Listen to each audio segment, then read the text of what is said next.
Bienvenidos al canal, soy Luis Villamizar. Se muestra aquí con un ejemplo el uso de la definición de función compuesta, función implícita y función inversa en el cálculo de las derivadas parciales de una función de varias variables. Ejemplo, considera las funciones f de R2 en R2 definida por f de x y igual 2x menos y como primera componente, x menos y más 1 como segunda componente, y esto igual a v. Y g de R4 en R2 dada como g de x, y, rs igual a rs menos 3x más 2y como primera componente, y r menos s menos x cuadrado más y cuadrado como segunda componente, y esto igual a 0, 0. Se nos pide determinar si es posible definir a r y a s en términos de v en el punto u sub 0 v sub 0 igual a 1, 1.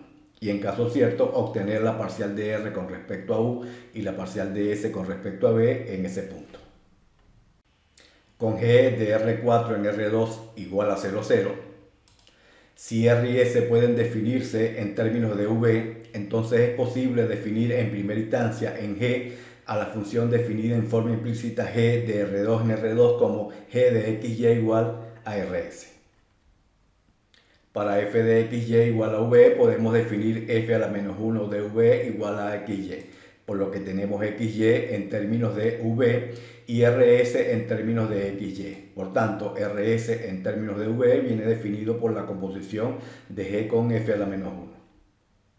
Se muestra en la figura a xy en términos de v y a rs en términos de xy. Por tanto, mediante la composición de g y f a la menos 1, tenemos a rs en términos de v definida de esta manera. En el diagrama de árbol se muestra la dependencia entre variables, donde se tiene a r y a s dependiendo de x y de y estas variables x y dependiendo de u y de v. Para calcular la derivada parcial de r con respecto a u en u sub 0 v sub 0, recorremos todas las ramas que vayan desde r hasta la variable independiente con respecto a la cual se va a derivar.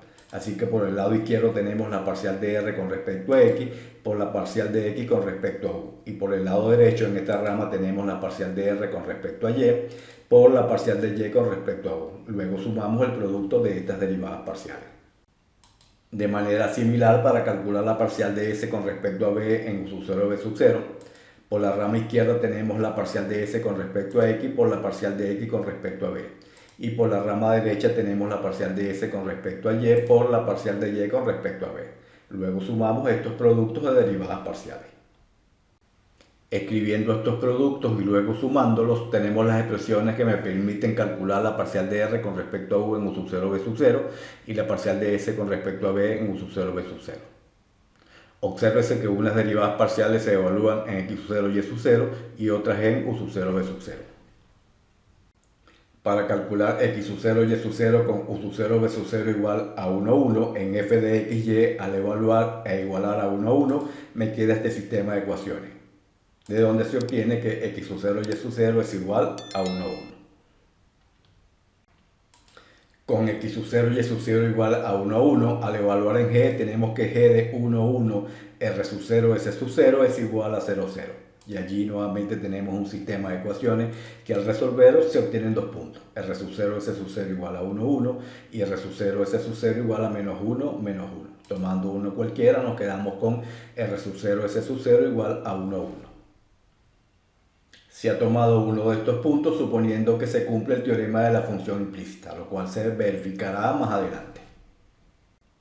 Si en g de x, y, rs con funciones componentes g sub 1 y g sub 2 igual a 0, 0, está definida la función g en forma implícita de R2 en R2 dada como g de x, y igual a rs, entonces la matriz jacobiana de g en x sub 0 y sub 0, la matriz de 2 por 2 definida de esta manera, es igual a menos la inversa de la matriz jacobiana de g de solo considerar las variables dependientes por la matriz jacobiana de g considerando solo las variables independientes. Y estas matrices evaluadas en el punto x sub 0, y sub 0, r0, s sub 0. Esto es posible siempre que la matriz jacobiana de g, considerando solo variables dependientes, evaluadas en el punto x0, y0, r sub 0, s sub 0, admita inversa. Al calcular estas derivadas parciales, evaluarlas en el punto, invertir esta matriz, cambiar el signo y multiplicarla por esta otra, se obtiene la matriz jacobiana de la función E definida en forma implícita de R2 en R2 como G de X ya igual RS. Ahora por el teorema de la función inversa con f de x y igual v, si la matriz jacobiana de f de x y en el punto x sub 0 y sub 0 admite inversa, entonces es posible definir f a la menos 1 de v igual a xy en u sub 0 v sub 0 igual a 1, 1. Y la matriz jacobiana de esta función inversa, definida de esta manera, en el punto u sub 0 v sub 0, es igual a la inversa de la matriz jacobiana de f evaluada en el punto x sub 0 y sub 0, donde la matriz jacobiana de f se define de esta manera. Calculando las derivadas parciales involucradas e invirtiendo esta matriz, se tiene la matriz jacobiana de f a la menos 1 en u sub 0 v sub 0. Con estos resultados, la parcial de r con respecto a u en 1, 1, con la parcial de r con respecto a x en 1, 1 igual a 5 medios, la parcial de x con respecto a u en 1, 1 igual a 1, la parcial de r con respecto a y en 1, 1 igual a menos 2 y la parcial de y con respecto a u en 1, 1 igual a 1, al sustituir y simplificar, esto es un medio. Y la parcial de s con respecto a b en 1, 1, con la parcial de s con respecto a x en 1, 1 igual a un medio, la parcial de x con respecto a b en 1, 1 igual a menos 1, la parcial de s con respecto a y en 1, 1 igual a 0 y la parcial de y con respecto a b en 1, 1 igual a menos 2. Al sustituir y simplificar es igual a menos un medio. Si te ha gustado la presentación, suscríbete al canal, dame un me gusta y activa la campanita. Hasta la próxima.